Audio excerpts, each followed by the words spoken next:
Hey everyone, this is Fabio from InnoGames, and this is the second episode of InnoGames TV that we are shooting from our new offices at the center of Hamburg. As you can see, I'm standing on one of our two roof terraces. There's some barbecue going on in the back, and I'm soaking up the sun as long as I can.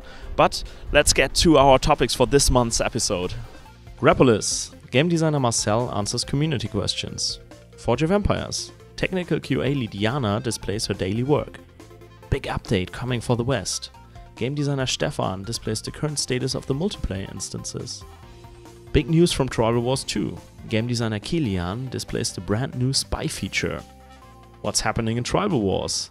We go behind the scenes and introduce the product marketing manager for Tribal Wars, Tobias.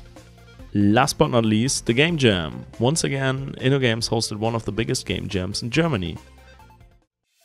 Hey, I'm Marcel, one of the game designers behind Grepolis. Unfortunately, we can't show you a new feature today, but we've asked the community about special questions they ever wanted to know, and I'm here to answer them. So let's start with the first question. Why do we have to have luck?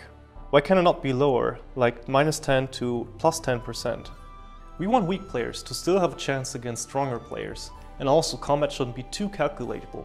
However, since we added a lot of different bonus effects throughout the previous year, we might think about lowering the range of the luck factor, or make extreme results more seldom compared to average results. Can heroes be introduced on old worlds? Now this is a hot topic. It seems like there are two parties of players. Those who would like to have heroes on the old worlds, and those who would prefer to keep their existing worlds untouched. Whatever we do, we will upset one of the parties. We also have to observe how the whole hero feature behaves in the long run. So for now, it is not planned to release heroes on old worlds. Edem104 from Hungary asks, do you plan to have an alternative defense for smaller players instead of morale? The current morale system is too easily abused. Right now there is no alternative or additional system planned. However, the casual worlds might tackle some of the issues weak players might have against strong players. In addition to that, the culture levels of these worlds will be heavily limited, so the power curve of players is somewhat flattened. Daz14 from England asks, for the softcore worlds you said there will be one capital town, which will be unconquerable. My question is, will the amount of unconquerable towns you can own increase as your culture level increases? Or will it be a world without conquering? Or will there be no protection against this? As the concept stands now, there will be a limitation on the culture level. And this makes perfect sense, because these worlds are called casual worlds, and too many cities means a too high time requirement, something which casual players usually don't want to see in a game. So to answer your question, you'll only have one unconquerable town. We know that we have to shift the game goal from conquering more and more towns to something everlasting and still entertaining. And this is where the World Wonder revamp kicks in. Caesar666 from England asks, what is the progress on endgame revamp? What is the idea you are planning to implement? Don't worry, this topic hasn't drowned. In the past few weeks, we've been analyzing what the actual problems are with the World Wonder feature, and we've also defined goals that we want to achieve with the revamp itself. To name a few, we want more focus on PvP, right? And it should be also compatible with casual worlds, and it should be longer lasting and appear much earlier in the game worlds. Right now we're in the process of defining some ideas, and we'll probably be able to present the concept to you in the upcoming months. The Great Xar from England asks, was it difficult to come up with concepts for heroes and their effects? Coming up with ideas for heroes isn't that difficult. We have already 20 or so heroes prepared. The difficulty lies in balancing the heroes, something where we appreciate the help of our loyal community. For instance, we know that Helen is quite unpopular right now, which is why we will change her in the future, so she can reduce the required time for a successful conquest. Let me tease you by introducing two of the next few upcoming heroes. Deimos, who is kind of a demon from the ancient Greek. He will increase the offensive capabilities of your units by up to 15%. Ever wanted to call a giant your own? How about obtaining the service of Rekonos? He loves to cut stones from mountains and will therefore increase the stone production of a single town by up to 120%. Thank you for all the good questions. I hope I could answer them to your satisfaction. And as always, if you have any questions, don't hesitate to ask them on the dev blog. Goodbye! Thanks a lot, Marcel, for your detailed reply to the question. Next up is Forge of Empires, and we're looking at the works of our QA department. Hi guys, I'm Jana and I'm the technical QA lead for the browser version of Forge of Empires, and I want to give you some insights on how we work in the QA department. We are providing feedback through the whole development process by reviewing game design documents, user stories, or even creating test cases and test plans. But when it comes to test execution, a feature or a part of the feature has already been implemented and is now available on our internal test server, so we can have a first look at it. One feature we are currently working on is a new hardware acceleration feature, which utilizes your graphic card to display the city instead of the processor. This will result in a performance boost, but can also cause problems on computers with old or uncommon graphic cards. But before we can use the hardware acceleration feature, we need to activate it in the settings menu of our account, which requires a refresh of the game to take effect. The hardware acceleration is now active, but when we visit a neighbor, we will see that once we activate the motivation, that the cursor or the hand icon doesn't change into a sun icon like we are used to it. We have now encountered a defect which needs to be reported to the development, and to do so, I will now create a bug report in Jira, our bug tracking software. Depending on the priority of the issue, it will either be hotfixed, fixed in the next version, or scheduled for any upcoming version. Also, this means that defects in the functionality of a feature will most likely have a higher priority than defects which are only of cosmetic nature and don't affect the gameplay. If you'd like to help us to identify defects as early as possible, you are welcome to join our beta server. From time to time, we are starting missions here where you have the chance to earn some diamonds. But to provide us with all necessary information regarding the defect, these missions require a template to be followed. Otherwise, the reports won't be eligible for a reward. That's it for now. I hope you enjoyed the quick overview of the work in the QA department, and hope to see you soon on the next beta mission. From the hardworking QA department to our Wild West RPG, The West, Stefan is showing you our latest status of the upcoming multiplayer instances. Hi, my name is Stefan and I'm one of the developers working on The West. In one of the last episodes of InnoGames TV, we've already shown you what we are currently working on, our newest feature, the multiplayer instances. And today I will show you what progress we made since then. To actually start a new instance, you have to open our game lobby. The current version shows you a list of games that are currently running, and on the other side you can create a new game. Once you have created a game, you can wait for other players to join in, or you can just start it. Once all the players have accepted their invitation, you can start the game and the map shows up. Then every player can place his character on the map. Here you can see the top-down view, which you might already know from the 4 battles. For the first time now I can show you the isometric view.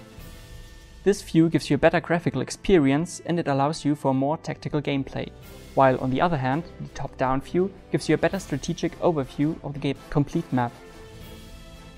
Currently I'm working on the animations. As you can see, the bear is not only approaching the player, but he is also moving his legs. I achieved this animation with a sprite sheet that was generated by one of our graphic artists. The game objects are modeled in 3D, and we can head over to our graphic artists to see how this is achieved. Here you can see a 3D model of the bear and the rig above. The rig is the skeletal structure of an animated object. At the moment, the bear can walk forward and he can perform a threatening gesture. Our graphic artist is currently working on an animated cowboy, which you will see in the game soon. So now you have seen the changes we made on the front end side, but the backend has changed as well. One of the other devs has been working on the backend server architecture. If you want to know more about server communication, you should check out our dev blog, where he recently added a new blog post. The entire company is waiting for the closed beta start of Tribal Wars 2. To shorten the waiting time, our game designer Kilian will give you some insights into the spy feature.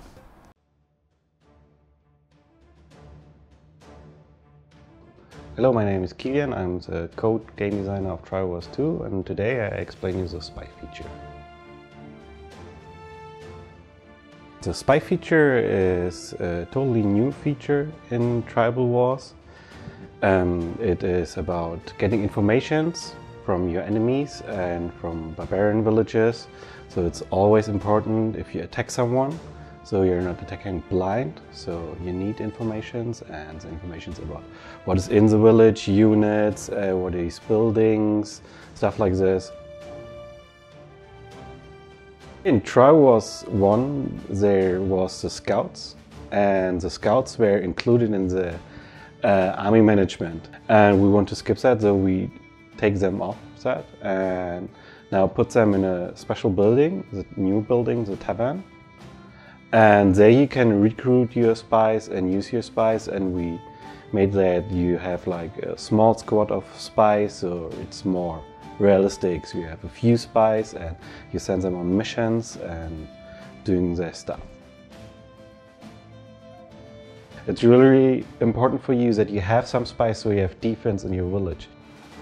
In your tavern you have different countermeasures which you can put on, so you're giving your enemies false informations. So if he might get spying you and he get a report, he might get a wrong report. We have also the camouflage, which can hide a building, or you can have a building, so you can decide if a special building should have a special level. So you can hide a building, or you can show that you have a building which you don't have.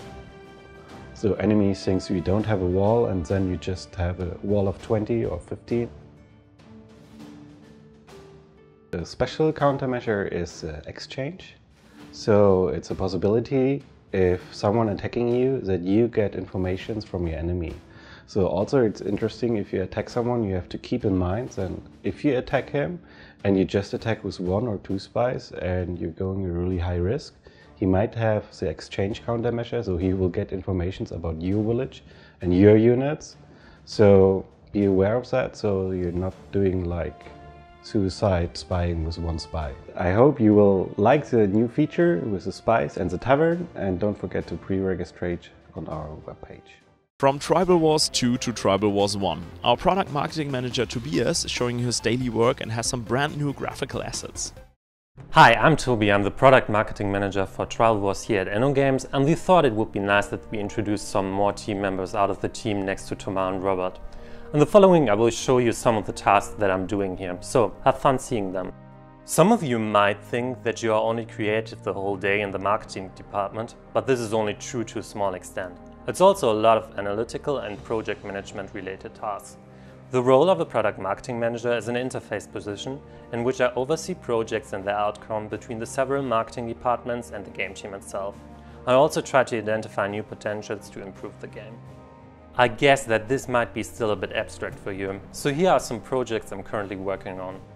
One of the major projects is a redesign of the game page. It's not final yet, but we hope you and some new players will like it.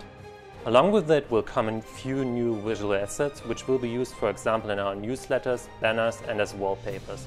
One of the things that impresses me most of Tribal Wars is its community. The game has an extremely strong social component, simply because you can't survive on your own very long.